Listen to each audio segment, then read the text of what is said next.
जी, विपक्ष ने आपके ऊपर 3 बड़े आरोप लगाए। प्रधानमंत्री जिस समय पर एनएचआरसी के इस कार्यक्रम में बोल रहे थे, उसी समय पर विपक्ष ने लखीमपुर याद दिला दिया।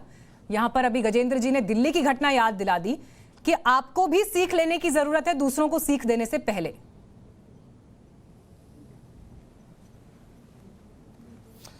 देखिए, मानवाधिकार, लखीमपुर और किसान, ये तीनों जो आयाम है इसके, मैं इस पे उत्तर देता हूं। देखिए, मेरा ये इको हो रहा है, जरा कह दीजिएगा ठीक कर दें। साकला जी से मैं ये कहना चाहूंगा कि इनकी पार्टी ने चुनाव घोषणा पत्र में कहा था कि सीडेशन का लॉ यानी देशद्रोह का कानून हम समाप्त कर देंगे क्योंकि वो मानवाधिकारों का हनन है।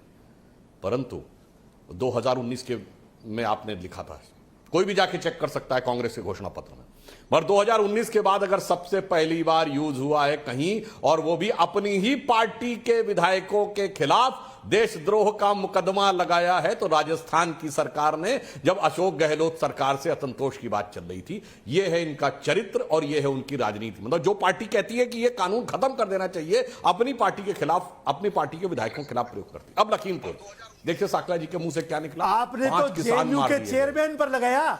सुनिए मान्यवर, 5 नहीं 4 और भी मारे गए। पर आपने आरोप लगा करके देशद्रोही का जेल में डाल दिया। डिसेंट डिबेट होती है, आपने अपने टर्न पे बोली है, मैं नहीं बोला था आपके इधर। आप बोलिए। गजेंद्र जी, सुन लेते हैं, जवाब ले लेते हैं। विपक्ष के 3 नेताओं ने बोला, अब मैं एक साथ जवाब ले रही हूं सुधांशु जी से। बोलिए सुधांशु जी। हाँ, तो अब सुनिए, इनके मुंह से निकला कि 5 किसान मार दिए गए। अरे वो 4 जो लाठियों से पीट पीट कर मार दिए गए, उनके बारे में कोई संवेदना नहीं। जो लोग गाड़ी से कुचल कर मारे गए, यदि भाग्यवश वो गाड़ी को देख लेते तो शायद बच जाते। 90% संभावना थी कि वो बच जाते। परंतु जो घेर कर लाठी से पीट पीट कर मारा गया, जमीन पे गिरे आदमी के ऊपर लाठियां बरसाई गई, वो तो सरासर हत्या है, सरेआम हत्या है। मगर किसी ने नहीं बोला कभी कि उनके ऊपर भी हत्या का मुकदमा चलना चाहिए। साकला जी के मुंह से भी सिर्फ 5 की बात निकली। और इतना ही नहीं, आप देखिए, टिकैत तो यह तक बोल दिए कि उन 4 लोगों की हत्या के ऊपर हत्या का मुकदमा नहीं चलना चाहिए क्योंकि वो क्रिया की प्रतिक्रिया थी। वाह, उसके बाद कोई नहीं बोल रहा है, कोई टिकैत के खिलाफ कुछ नहीं बोला। कि ऐसा बयान क्यों नहीं बोला? क्योंकि साकला जी तो उस पार्टी से है ना जहां 5000 सिखों का कत्लेआम होने के बाद जलवाए जलाल से प्रधानमंत्री राजीव गांधी ने कहा था, बड़ा पेड़ गिरता है तो धरती हिलती है। कहा था किसी ने इस्तीफा दे दो। यह था मानवाधिकार के प्रति। और इनका मानवाधिकार के प्रति आग्रह यह कि भारत के इतिहास का सबसे बड़ा हमला हुआ भारत की संसद पर, जो लोग शहीद हुए भारत के सेना के सुरक्षा बलों के कर्मी, जब सर्वोच्च न्यायालय ने निर्णय सुना दिया, उसके बाद 7 साल तक अफजल गुरु को फांसी नहीं हुई। उन्होंने अपने मेडल लौटा दिए, उनके परिवारों ने कहा कि हमें नहीं चाहिए इस सरकार से मेडल।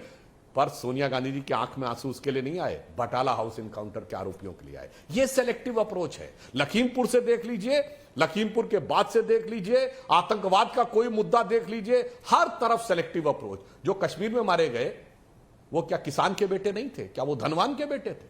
ना, उसमें भी तो 4 सिख थे। कितने बयान दिए कांग्रेस के लोगों ने? ऑन दी अदर हैंड, इनके नेता कहते हैं भारत के सेना अध्यक्ष को सड़क छाप गुंडा, चूंकि वो कार्रवाई करा, कोट अनकोट। वो कहते हैं पर्सनल बयान है, चलता है। इसीलिए मैं कहना चाहता हूं, आपने अफजल गुरु के लिए फेवर में बोला, जिसको सर्वोच्च न्यायालय ने सजा याफ्ता किया था। वो याकूब मेनन, जिसको कि सर्वोच्च न्यायालय ने सजा दी, उसके लिए जुडिशियल किलिंग शब्द प्रयोग हुआ। इतना दिल में दर्द है उन लोगों के लिए, और भारत के सेना के लोगों के लिए इतना ज्यादा दिल में तलखी है। इसलिए मैं कहता हूं, मानवाधिकार पे एक समान रखिए, किसी भी प्रकार का नहीं। अभी वर्मा जी जो बोल रहे थे सर, आपने, ठीक है सुधांशु जी, आपने जो बात की है अभी, क्योंकि हम वो तस्वीरें भी दिखा रहे थे। ठीक है सुधांशु जी, जो आपने बात की, जिस तरह की परिस्थितियां कश्मीर में बनी हुई हैं, अभी बीते 10 दिनों का ही वहां पर जो हाल है, देखी नहीं जाती हैं तस्वीरें जहां पर बेगुनाहों को इस तरह से कत्ल कर दिया गया, जवानों को किस तरह से उनके ऊपर हमला किया गया, आतंकवादियों से लोहा लेते हुए वो शहीद हो गए, और उनके परिवार भी आज ये पूछ रहे हैं कि हमारे मानवाधिकार कहां हैं। और इसी पर गजेंद्र जी, मैं आपसे जवाब चाहूंगी। देश की सबसे पुरानी पार्टी से आप संबंधित हैं, और एक हमारे देखिए दर्शक भोपाल मध्य प्रदेश से शिशिर भालचंद्र घाट पांडे, उन्होंने ये सवाल पूछा है कि आखिर प्रधानमंत्री ने गलत क्या कहा है? क्या मानवाधिकार की आड़ में कुछ लोग अफजल, याकूब, बुरहान, सोहराब, इशरत जैसे आतंकवादियों के पक्ष में खड़े नहीं हुए हैं? और इसी सवाल में मैं एक लाइन आपके लिए और जोड़ना चाहती हूँ गजेंद्र जी। जब महबूबा मुफ्ती इस तरह के हालातों में सीधे सीधे ये कह देती हैं कि पड़ोसियों से बात होनी चाहिए, सैफुद्दीन सोज आपकी पार्टी से ये कह देते हैं कि जो हाथ बंदूक उठा रहे हैं उनसे बात की जाए, क्यों मानव अधिकार कांग्रेस पार्टी को इन पीड़ित परिवारों के नहीं दिखाई देते?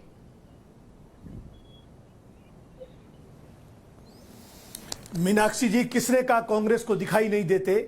महबूबा मुफ्ती के साथ मिलकर के सरकार तो करिए, आज सोच साहब के बयान, आज सोच साहब के बयान की निंदा करिए, यहाँ पर कहिए फिर उन्होंने गलत कहा उठा करके उससे समर्थन ठीक है। नहीं सर, अभी फिर बोलिए। अगर आप कहते हैं कि आपको पीड़ितों की उतनी ही परवाह है, सैफुद्दीन सोज साहब ने कहा है कि बंदूक जो हाथ लेकर खड़े हैं उन बच्चों से बात होनी चाहिए। वो बच्चे हैं, आज भी कहा है वो बच्चे हैं, निर्दोष पिछले एक वो बच्चे हैं जो माखनलाल बिंद्रू को मारकर चले गए, क्या वो बच्चे हैं? पिछले एक हफ्ते के अंदर मैं आपसे ये पूछ रही हूँ, माखनलाल बिंद्रू जो 90 के दशक में भी कश्मीर छोड़कर नहीं गए, पूरा सैफुद्दीन सोज साहब का स्टेटमेंट स्क्रीन पर चल रहा है सर, स्क्रीन पर चल रहा है स्टेटमेंट। माखनलाल बिंद्रू जो 90 के दशक में भी कश्मीर छोड़कर नहीं गए, उनको मार दिया। उनको मारने वाले क्या बच्चे हैं? वो बच्चे जो हाथ में बंदूक लेके घूम रहे हैं, और उनसे बात होनी चाहिए। क्यों बात होगी सर, बताइए देश को आज। या तो सैफुद्दीन सोज साहब के इस बयान को कहिए, आप आज देश के सामने कहिए कि क्या आपकी नजर में यह बयान सही है या गलत है, फैसला करिए। जाना चाहिए, ये एक नजर से नहीं देखा जाता, उसका परिणाम है ये। आज सर कश्मीर मैं आपसे सिर्फ एक सवाल पूछ रही हूँ, सिर्फ मानवाधिकार पर सेलेक्टिव अप्रोच इस जवाब के साथ तय हो जाएगा सर आज। तमाम लोगों का गजेंद्र साहब, मानवाधिकार पर सेलेक्टिव अप्रोच इस एक जवाब से तय हो जाएगा। जिन हाथों में बंदूक है, सैफुद्दीन सोज साहब जिन्हें बच्चे कह रहे हैं, जिन्होंने माखनलाल बिंद्रू साहब को मारा है, क्या उनसे बात होनी चाहिए? उनसे बात होगी? हाँ या ना में बताइए, ये बयान गलत है सही है, तय करिए। मैं ये कह रहा हूं, कोई भी आतंकवादी है, उस आतंकवादी के साथ कड़े से कड़ी कार्रवाई की जानी चाहिए। कोई कार्रवाई की जानी, कड़ी से कड़ी कार्रवाई से पहले बात होगी क्या?